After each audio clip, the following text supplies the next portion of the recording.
Hello, ici Nanou Kolonga. Aujourd'hui, nous allons parler des personnes fortes. C'est un message que j'ai pour les personnes fortes. Mais avant de plonger dans le cœur du message, j'aimerais juste vous faire, ou plutôt vous recommander une chanson de Banky W. Le titre, c'est Destiny. Banky W.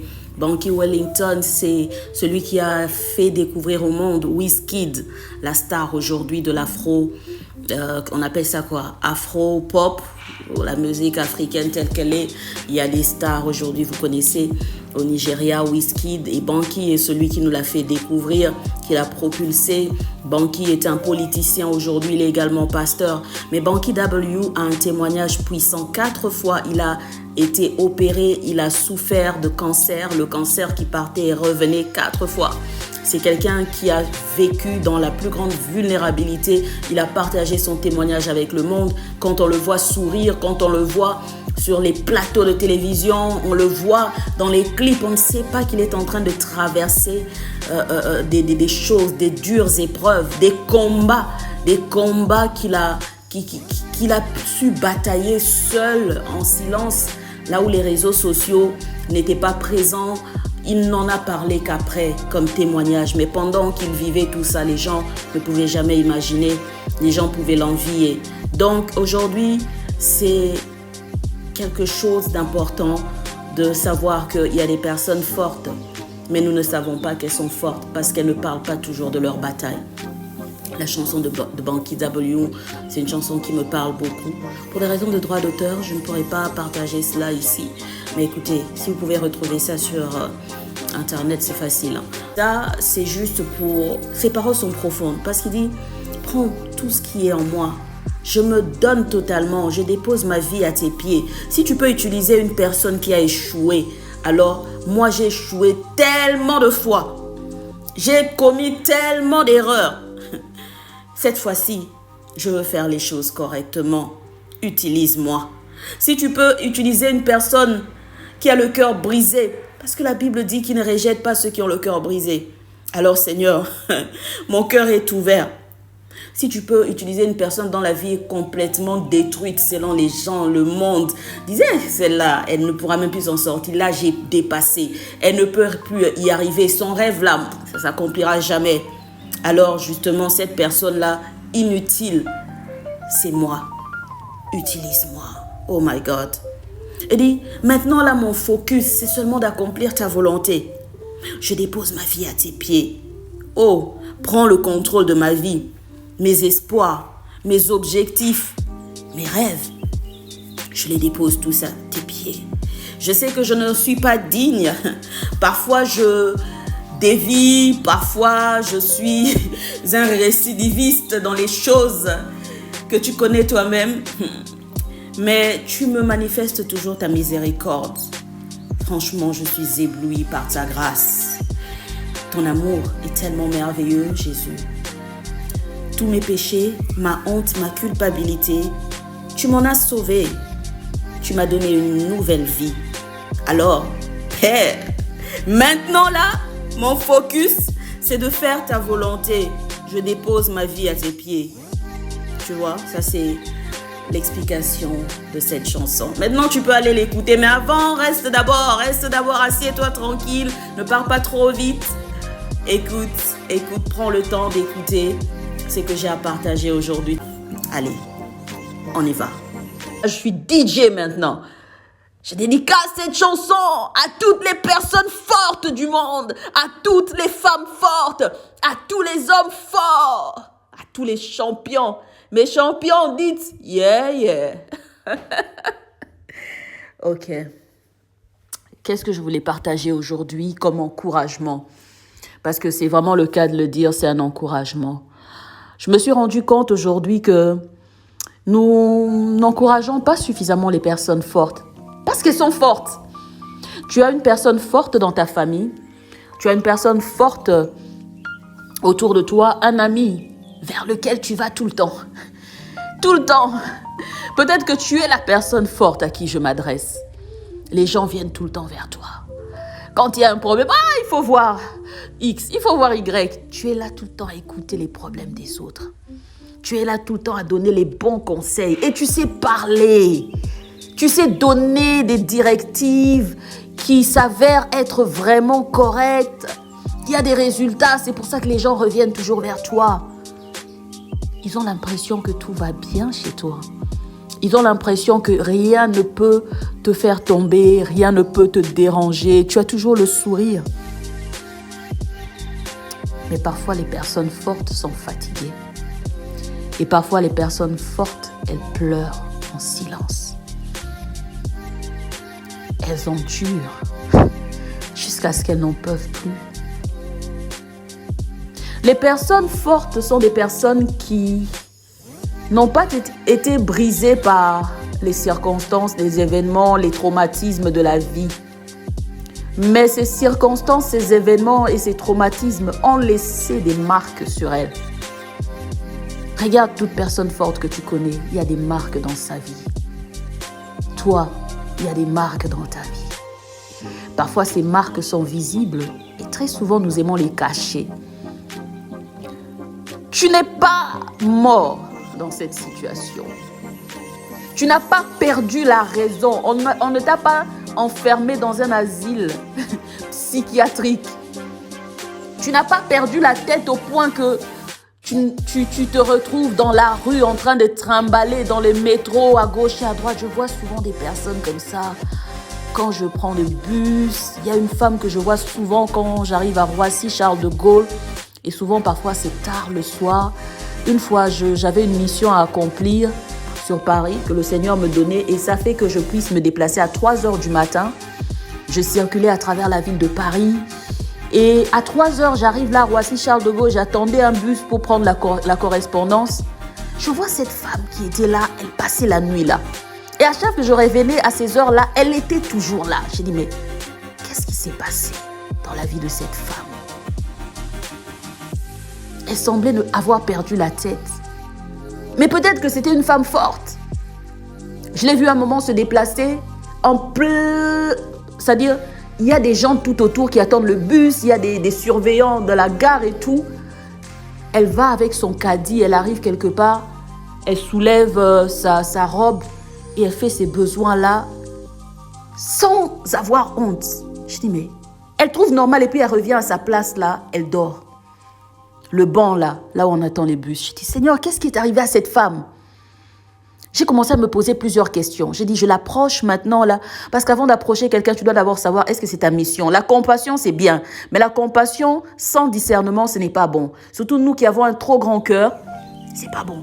Je dis, mais Seigneur, le Seigneur me disait, non, c'est pas ta mission. C'est pas ta mission. J'avais mal pour elle. T'es une femme africaine. Je dis, mais cette femme, est-ce que sa famille est au courant? Est-ce qu'elle a des enfants? C'est dur. Il y a des gens qui perdent la tête. Mais regarde-toi. Tu ne t'applaudis pas suffisamment. Tu ne te célèbres pas suffisamment. Tu ne sors pas au resto toi-même que tu te fasses un peu plaisir. Tu t'assois là aussi au restaurant, tu commandes, tu manges. Oh, merci Seigneur. Non, tu ne prends pas le temps de célébrer tes victoires. Et pourtant, il y a de quoi célébrer. Est-ce que tu sais à quoi tu as survécu? Ça a tué d'autres personnes. Ça fait perdre la tête à d'autres personnes. Mais toi, tu es encore là. Tu n'es pas tombée, championne. Tu n'es pas tombé, mon champion. Tu es encore là. Tu es encore là. Yo, big up. Bravo. Toute la gloire revient à Dieu. Mais tu es aussi digne de célébration. Mais les personnes fortes ont des marques qui restent sur leur vie. Ça peut être des marques émotionnelles. Ça peut être des marques physiques. Parce qu'elles ont combattu. Elles ont échappé à la mort. Il y a des cicatrices sur leur corps. Ça peut être des marques socialement. Ça a carrément dérangé leur vie. Elles se retrouvent dans une situation. Toi, tu la juges, mais tu ne sais pas que c'est une personne forte. Ah, si tu n'applaudis pas, le ciel l'applaudit maintenant. Je dis, le ciel t'applaudit. Si eux, ils ne veulent pas t'applaudir, le ciel t'applaudit. Hey, tu as survécu à ce qui a pu tuer d'autres personnes. Toi, tu as survécu. Tu as survécu, tu as perdu ta famille, tu as perdu tes enfants, Tu n'as pas pu te marier avec cette personne. Tu es une femme célibataire. On te juge, on te méprise. Mais tu as survécu. Est-ce qu'ils savent ce par quoi tu es passé? Est-ce qu'ils connaissent tes combats? Est-ce qu'ils connaissent ton parcours? Ils savent comment toute la nuit tu luttais. Jacob était un homme fort dans la Bible. Il a lutté toute la nuit avec Dieu. Il s'est battu. Jacob est passé par beaucoup de choses. Il a enduré. C'est que son oncle Laban était en train de le faire subir. 7 ans, tu as une promesse. Tu sais, je travaille, j'endure.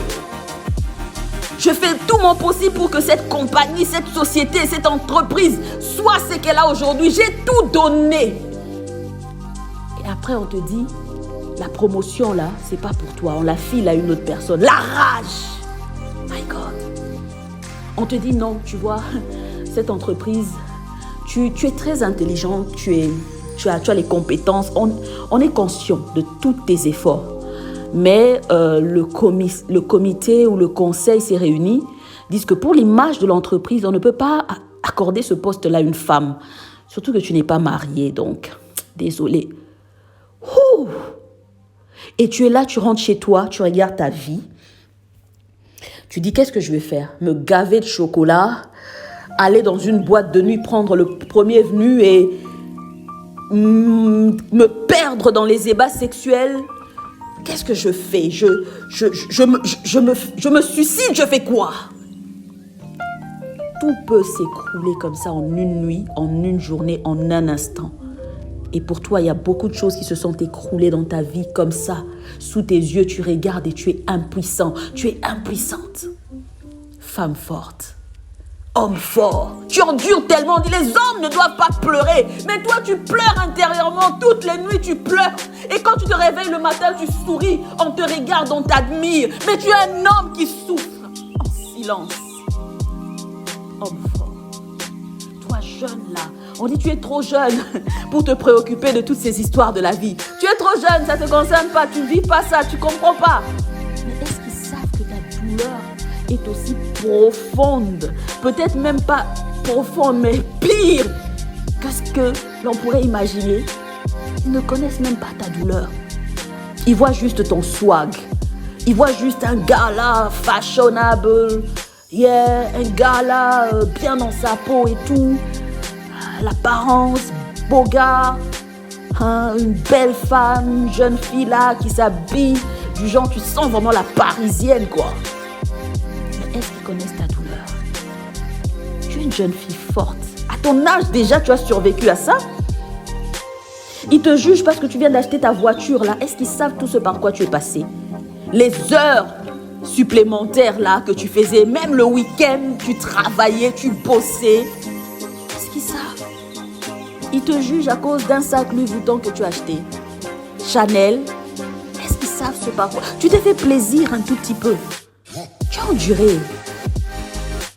Mais parfois, ça laisse des cicatrices. Pour certains, ça cause des crises d'anxiété. Je suis l'exemple vivant. Je suis le témoignage. Je ne cache jamais ma vulnérabilité. Je suis là pour te montrer que tu n'es pas seul. Des combats que j'ai endurés dans ma vie, des choses que j'ai endurées ont laissé des traces dans ma santé. J'ai commencé à prendre du Xanax. Moi, je ne connaissais pas du Xanax. Les crises d'anxiété, je ne connaissais pas ça. J'étais tellement forte. Je suis restée même forte trop longtemps. On me disait, Nanou, tu es insensible, tu es indifférente, tu es trop froide. C'est parce que j'essayais d'être forte pour moi. J'essayais d'être forte pour ma famille, pour ma mère. J'essayais d'être forte pour plusieurs raisons. Mais lorsque ma force ne pouvait plus suffire, j'ai craqué. Je ne suis pas tombée, j'ai craqué. Parce que le Seigneur relève toujours, d'une manière ou d'une autre, il relève ses champions et ses championnes. Nous renaissons de nos cendres, sans savoir comment. Nous renaissons quand même. Tu vas me voir là en train de parler avec charisme, avec autorité. Tu parles, tu as en face de toi une personne qui vient à peine de renaître de ses cendres. Tu as en face de toi une personne qui a des marques sur son corps, sur son cœur, sur sa vie. Il y a des marques. Les marques par rapport à nos choix de vie. Ça te coûte quelque chose de poursuivre un rêve. Ça te coûte quelque chose de t'accrocher à un rêve contre vents et marées, de poursuivre. Pendant que tu poursuis, il y a des choses qui tombent, il y a des choses qui te lâchent, il y a des gens qui te lâchent, qui te trahissent. Tu prends des coups, mais tu cours. Tu prends des coups, mais tu cours. Et lorsque tu arrives à ta destination, les gens applaudissent. Champion! Notre leader, venez, applaudissez le leader de la communauté. Il a fait tellement de choses dans ce village. Il a fait tellement de choses dans cette vie, dans cette église. Mais est-ce qu'ils savent par quoi tu es passé? Je viens te dire aujourd'hui, j'admire ton courage, j'admire ta force, mais j'admire également tes marques. Pourquoi est-ce que tu ne nous montres pas ces marques-là un peu plus souvent? Parce que tes marques, c'est ton histoire. Il y a des gens comme toi qui ne sont pas encore arrivés au bout de leur chemin, qui sont fatigués, qui sont des champions, mais qui risquent d'être des perdants parce qu'ils sont essoufflés. Si tu leur montrais un tout petit peu tes marques, si tu leur montrais un peu ce que tu as enduré, ce que ça a causé dans ta vie, ça pourrait les motiver, les encourager. Ils diront, je ne suis pas seul. Peut-être que cette personne qui est en train de penser à se suicider oubliera cette idée parce qu'elle dit, waouh, cette femme que j'admire, cet homme que j'admire est passé par là. Montre comme Jésus tes marques. Jésus est allé sur la croix, cloué, crucifié, humilié. Le grand Jésus que tout le monde suivait dans la ville. Le grand Jésus qui accomplissait le miracle. Il a fini nu comme un ver de terre sur une croix à côté des voleurs. Au milieu de deux voleurs coupables. Lui qui était innocent.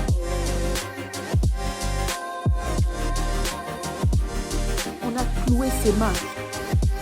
Il y avait du sang qui sortait. Mais lorsque Jésus est ressuscité, il aurait pu. Il est Dieu. Il est déjà dans la gloire de son Père. Il a déjà regagné sa position de Dieu. Il pouvait juste se débarrasser de ses traces sur ses mains. Mais lorsqu'il est revenu voir ses disciples qui étaient complètement démoralisés, perdus, ne savaient plus quoi faire, c'était des champions, mais des champions qui étaient tellement abattus qu'il ne restait rien de champion en eux. Il a montré ses mains. Les disciples ont touché. Ils ont cru. Il y avait les traces des clous dans ses mains. Il a montré ses mains. Jacob s'est battu toute la nuit. Certains disent il s'est battu avec un ange de Dieu. Certains disent il s'est battu avec Dieu lui-même. Mais moi je dirais il s'est battu avec Dieu toute la nuit. Je ne te lâcherai pas tant que tu ne m'auras pas béni.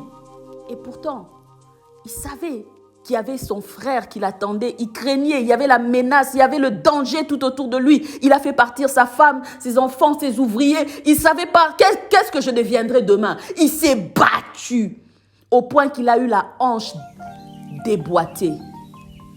Et lorsque finalement il a obtenu la bénédiction de Dieu, lorsque finalement son ennemi qui le poursuivait ne l'a plus poursuivi, il a fait la paix, Jacob est entré dans un cycle de paix, dans un cycle de grâce, dans un cycle de repos. Mais il y avait la marque. Sa hanche était toujours déboîtée. Dans ta vie, tu as gagné des batailles. Tu es passé par des choses qui auraient pu te tuer, mais tu es vivant. Mais ta hanche est déboîtée. Parfois, tu caches, tu essaies d'améliorer un peu ta démarche pour qu'on ne remarque pas. Mais non, ta hanche est déboîtée. Parfois, montre-nous cette hanche déboîtée. C'est bizarre ce que je te dis. C'est le pouvoir de la vulnérabilité que Jésus a démontré. Ça marche, ça fonctionne. Dieu aime la vulnérabilité. Et lorsqu'il est en face de la vulnérabilité, ça le pousse à agir, ça le pousse à se glorifier davantage dans ta vie. Montre-nous un peu tes marques. Moi, j'ai besoin d'entendre ton témoignage. Est-ce qu'il y a des champions quelque part qui m'entendent? Est-ce qu'il y a des hommes forts et des femmes fortes? J'ai besoin de ton témoignage. S'il faut mettre en place toute une plateforme pour ça, je le ferai. S'il faut créer un espace en particulier, rien que pour le témoignage des hommes forts et des femmes fortes qui sont passés par certaines choses, je le ferai. Je suis journaliste de carrière. Professionnellement, je le reste jusqu'à ce jour. Mon métier, c'est de faire parler les gens. Quand je me mets dans la peau du journaliste, j'ai envie d'entendre ta voix. J'ai envie de te tendre le micro. J'ai envie que tu parles. Et que ta voix puisse guérir les cœurs. Que tes mots puissent guérir les mots qui sont à l'extérieur. Il n'y a pas que moi. Cette mission-là n'est pas mienne. C'est la nôtre. Si tu participes maintenant juste rien qu'en écoutant ce podcast, c'est parce que quelque part, tu as aussi une mission à accomplir. Peut-être que tu ne te sens pas concerné, tu es juste tu es là pour prendre le message et passer. Il n'y a pas de problème, sois béni. J'espère que tu reviendras pour écouter d'autres messages. Mais si tu sens que ton cœur bat et tu as besoin de faire partie de cette mission-là, être témoin, être une personne qui relève les autres, alors tu penses que tu n'as rien à apporter parce que tu n'es pas apôtre, tu n'es pas prophète. Non, moi je te dis, tu as quelque chose à apporter. J'ai besoin de toi. J'ai besoin des personnes fortes qui ont des marques sur leur vie, sur leur corps, sur leur cœur, qui ont des histoires percutantes, qui n'ont jamais raconté à personne avant.